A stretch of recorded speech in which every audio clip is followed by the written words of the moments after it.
ছিলেন উপাচার্য পণ্ডিত রাজনৈতিক মহান ব্যক্তিত্ব ডক্টর শ্যামাপ্রসাদ মুখোপাধ্যায় জন্মগ্রহণ করেছিলেন। 6 জুলাই, আগামী 6 জুলাই 125তম জন্মদিবস উদযাপন করা হবে তাঁর। আজকে আমাদের সেই উপলক্ষে একটি রচনা পাঠ এবং সাংস্কৃতিক অনুষ্ঠানের আয়োজন করেছে ছুটি কালচারাল ক্লাব ও শাহবাজ আদা উচ্চ বিদ্যালয়। আজকের অনুষ্ঠানের উদ্বোধনী সঙ্গীত আমরা জাতীয় গানের মাধ্যমে রবীন্দ্রসঙ্গীতের মাধ্যমে নজরুল গীতি আচ্ছা, প্রথমে আমরা জাতীয় গানের মাধ্যমে আজকের অনুষ্ঠান শুরু করছি।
ধন্যবাদ সকলকে।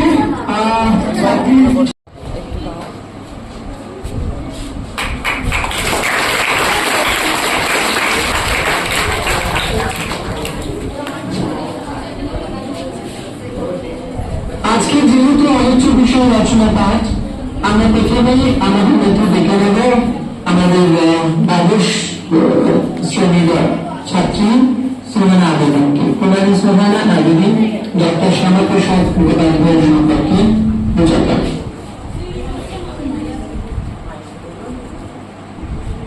নমস্কার। নমস্কার সকল শিক্ষক শিক্ষিকা মহাশয় মহাশয়। আজ আমি এমন এক মহান ব্যক্তিত্বের সম্পর্কে কিছু বলতে চলেছি যার নাম ভারতীয় ইতিহাসে চিরস্মরণীয়, ডক্টর শ্যামাপ্রসাদ মুখার্জি। ডক্টর শ্যামাপ্রসাদ মুখার্জি শুধু একজন রাজনৈতিক নেতা ছিলেন না, তিনি ছিলেন একজন মহান শিক্ষাবিদ, দূরদর্শী চিন্তাবিদ এবং প্রকৃত দেশপ্রেমী।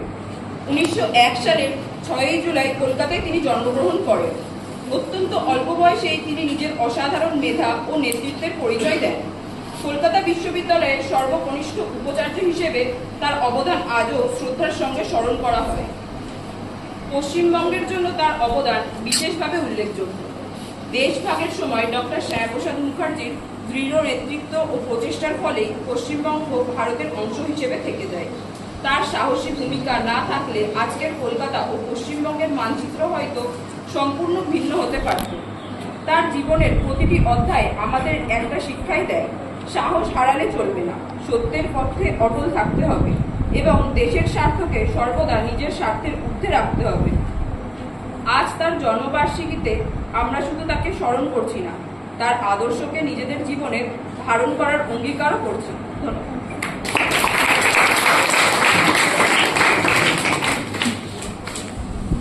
এরপরে রচনা করে শোনাবে আমাদের নবম শ্রেণীর ছাত্রী কুমারী সাদাফ আক্তার।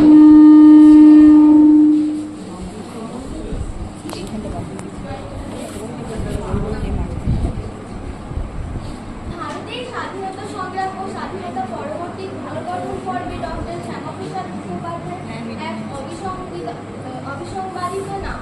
তিনি ছিলেন একাধারে শিক্ষাবিদ, রাজনীতিবিদ এবং অখণ্ড ভারতের স্বপ্নদ্রষ্টা। প্রতি বছর 6 জুলাই এই মহান দেশপ্রেমিক ও দূরদর্শী নেতার জন্মদিবস শ্রদ্ধার সঙ্গে উদযাপিত হয়। 1901 সালের 6 জুলাই কলকাতার এক বিখ্যাত ও বিদগ্ধ পরিবারে শ্যামাপ্রসাদ মুখোপাধ্যায় জন্মগ্রহণ করেন। তার পিতা ছিলেন স্যার আশুতোষ মুখোপাধ্যায়। তিনি শিক্ষা সম্রাট হিসেবে পরিচিত ছিলেন। উচ্চশিক্ষায় শিক্ষিত হয়ে তিনি মাত্র 33 বছর বয়সে কলকাতার বিশ্ববিদ্যালয়ের কনিষ্ঠতম উপাচার্য হিসেবে দায়িত্বভার গ্রহণ করেন এবং শিক্ষার প্রসারে প্রভূত অবদান রাখেন। স্বাধীন ভারতের প্রথম শিল্প ও সরবরাহ মন্ত্রী হিসেবে তিনি জওহরলাল নেহরুর মন্ত্রিসভায় যোগ দেন। পরবর্তীতে কাশ্মীর নীতি ও নেহরুর লিয়াকত চুক্তির প্রতিবাদে তিনি মন্ত্রিত্ব ত্যাগ করেন। 1951 সালে তিনি ভারতীয় জনসংঘ প্রতিষ্ঠা করেন।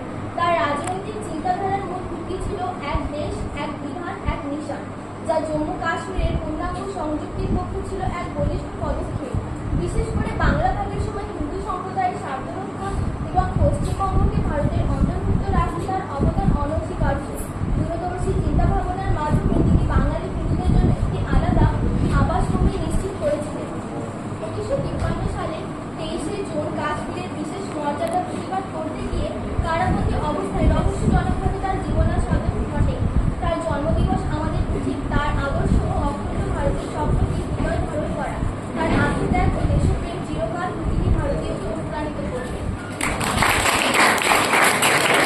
ধন্যবাদ। আমি এবার আমাদের মাননীয় শিক্ষক, প্রধান শিক্ষক মহাশয় শ্রী সুদীপ মুখার্জি স্যারকে কিছু কথা বলার জন্য অনুরোধ জানাই।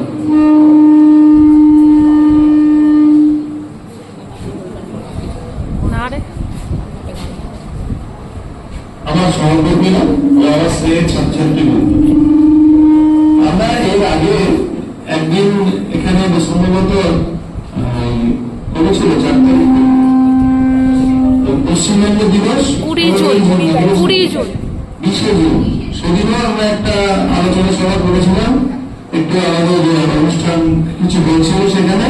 সেদিন আমরা শ্যামাপ্রসাদ মুখোপাধ্যায়ের ছবিটা জোগাড় করতে পারিনি। তো যেহেতু তোমরা জানো, আগামী সোমবারের দিন একটা ওনার 125তম জন্ম শতবার্ষিকী উপলক্ষে একটা অনুষ্ঠানের এই সপ্তাহ ব্যাপী চলছে। তো আমরা অতটা করতে পারিনি, যতটুকু আজকে বিপদ স্যার করছেন বা তোমাদের সুতরাং ম্যাডাম, আমাদের বিদিকা ম্যাডাম, এনারাও বিভিন্ন ভাবে তোমাদেরকে দেখাচ্ছেন কি করতে হয় না করতে হয়। আর আমার তো দুই ছাত্ররা যা খুব সুন্দর বলেছে, ওরা সবটাই মোটামুটি বলেছে যে আমাদের দেশভাগের সময় ওনার কি ভূমিকা ছিল বা ইত্যাদি ইত্যাদি। সেগুলো সব থেকে ভালো আমার মনে হয় বলতে পারবেন আমাদের ইতিহাসের শিক্ষক নারায়ণ স্যার। আর আমাদের মধ্যে এখন যিনি আরেকদিন সিনিয়র রয়েছেন রতন স্যার, রতন স্যারকে আমি অনুরোধ করবো, আমি আমাদের সঞ্চালক ভূপত স্যারকে বলবো রতন স্যার নারায়ণ স্যারকে অনুরোধ করতে ওনার সম্বন্ধে কিছু বলবো। কারণ দেখো আমি খুব একটা ভালো বলতেও পারি না, তোমরা জানো, আর আমার মানে বিশেষ পড়াশোনাও নেই এই ব্যাপারটা। সবাই ভালো থাকো, ধন্যবাদ। As per our headmaster's instruction, আমি অনুরোধ জানাবো আমাদের ইতিহাস শিক্ষক কর্মী শ্রী নারায়ণ স্যারকে 4-5 কথা বলার জন্য।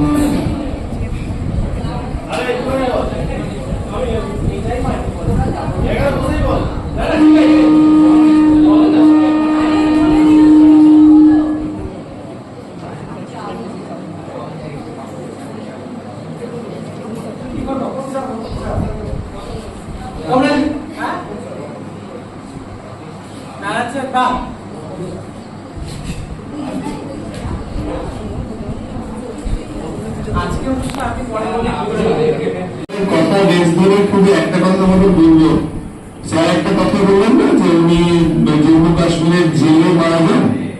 তো আমাদের এই প্রজন্ম, তোমরা হয়তো জানোই না যে একটা সময় জম্মু কাশ্মীর ছিল আমাদের স্বাধীন ভারতের অঙ্গ। যেমন আমরা আজকে যদি পশ্চিমবঙ্গ থেকে বিহার যেতে চাই, আমার কি পারমিশন লাগে নাকি? আমার ইচ্ছা হলে ক্লিক কাটে চলে যাবো।